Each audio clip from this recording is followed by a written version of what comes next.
de pouvoir vous parler, heureux d'espérer que vous pourrez ainsi retrouver un contact visuel et heureux de pouvoir vous adresser quelques mots d'encouragement maintenant.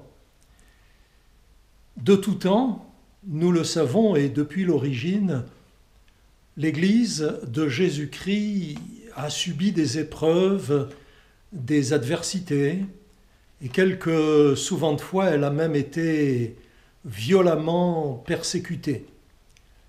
Il suffit de lire dans les Actes des Apôtres le récit retraçant les débuts de l'Église, que l'on appelle Église primitive, Église primaire, et de se documenter ensuite sur l'histoire de l'Église au travers des siècles pour prendre conscience qu'une grande partie de l'histoire de l'Église a été faite d'épreuves, de résistance, d'hostilité, d'adversité.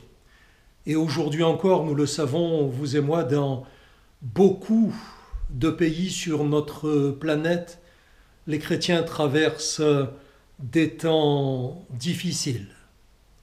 Aujourd'hui encore, nous connaissons et nous connaîtrons des temps de résistance, d'adversité, de stigmatisation, peut-être des temps d'hostilité ouverte, nous ne savons. Mais cependant, ce que nous observons avec évidence, c'est que 2000 ans après le début de l'Église de Jésus-Christ, l'Église est toujours vivante, elle est toujours présente et elle est toujours croissante à travers le monde entier. Quels sont les secrets de la longévité de l'Église de Jésus-Christ à laquelle tous et toutes nous appartenons, nous qui un jour avons donné notre temps ici-bas, nos lendemains et notre éternité au seul Sauveur que Dieu ait donné à l'humanité, Jésus-Christ. Les secrets de la longévité et de l'accroissement de l'Église de Jésus-Christ sont toujours les mêmes. On peut les synthétiser, les résumer en 3 parties: prière, amour fraternel et étude de la parole de Dieu, étude de la Bible qui exprime la volonté de Dieu à notre égard. Prière. Vous savez comme moi ce qu'il est dit des tout premiers chrétiens, ils persévéraient dans la prière. Nous trouvons cela dans le livre des Actes au chapitre 2 et dans ce verbe persévérer est exprimée toute leur volonté, toute leur endurance malgré les difficultés à se tenir devant Dieu et à lui exprimer ce qu'ils avaient sur leur cœur pour leur quotidien, pour leurs espérances, pour leurs proches, pour leur lendemain et pour les frères et sœurs en la même foi. Amour fraternel, ai-je dit. C'est dans la première épître de Pierre que l'apôtre écrit « Aimez-vous ardemment les uns les autres ».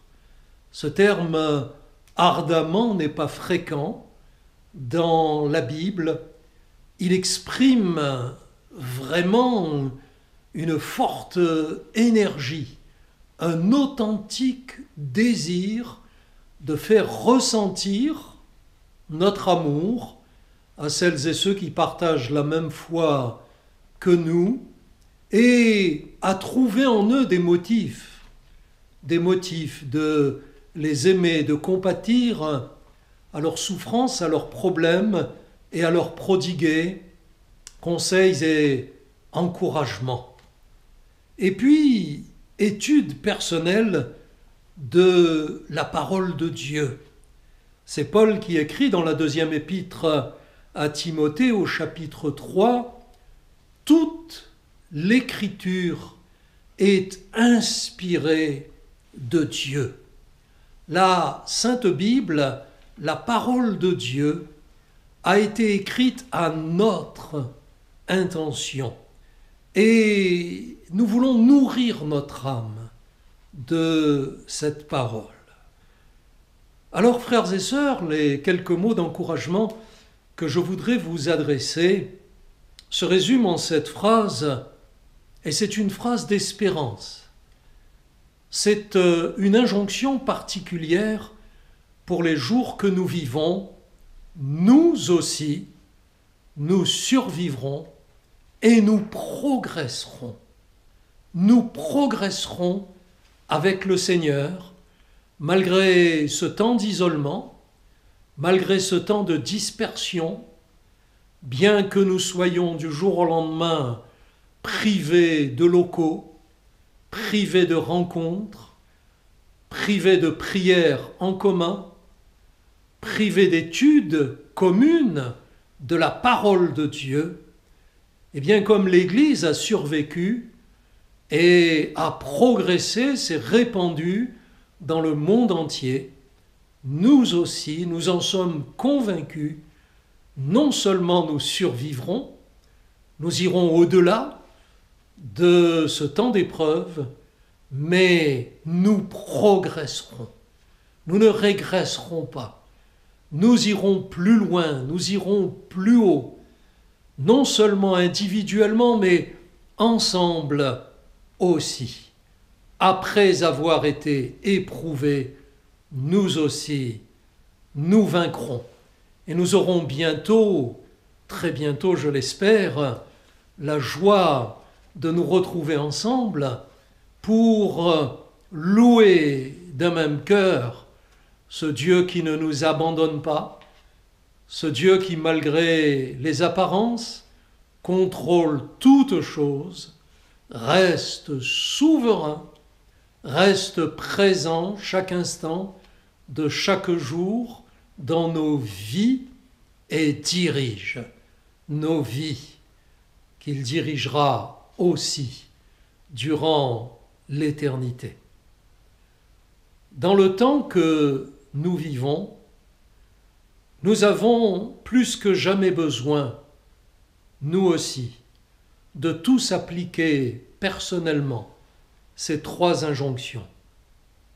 Prière, amour fraternel, étude personnelle de la parole de Dieu.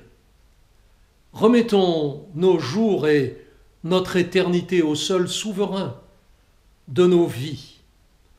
Enquérons-nous et prenons soin les uns des autres, frères et sœurs. C'est là l'époque de s'écrire par mail, par SMS, de s'appeler, de se téléphoner, de s'enquérir des besoins de l'État des uns des autres. Mais c'est aussi le moment de s'approcher personnellement de Dieu, non seulement en le rencontrant chaque jour dans l'intimité de la prière, mais aussi en allant chercher dans la Bible, au plus profond de sa parole, les enseignements qu'il veut nous donner en ces temps particuliers. Nous n'avons entamé à ce jour que la plus petite partie d'une traversée d'un désert dont nous ne connaissons pas la dimension et l'aboutissement. Mais nous ne manquons ni d'eau ni de nourriture. Nous ne devons pas manquer de prière. Nous ne devons pas manquer d'amour fraternel. Nous ne devons pas manquer de pain de l'âme, de ce pain dont la Bible dit « L'homme vivra de toute parole qui sort de la bouche de Dieu ». Tous mes encouragements Tout mon amour va vers vous, chers frères et sœurs. J'espère que nous aurons encore beaucoup de temps à passer ensemble dans les jours qui viennent. Si Dieu nous garde en santé, nous ferons le maximum pour vous informer et pour vous apporter ce que Dieu met sur notre cœur. Dans cette attente, le désir de mon cœur, c'est que le Seigneur vous garde dans sa paix, dans son intimité, et que vraiment il vous bénisse.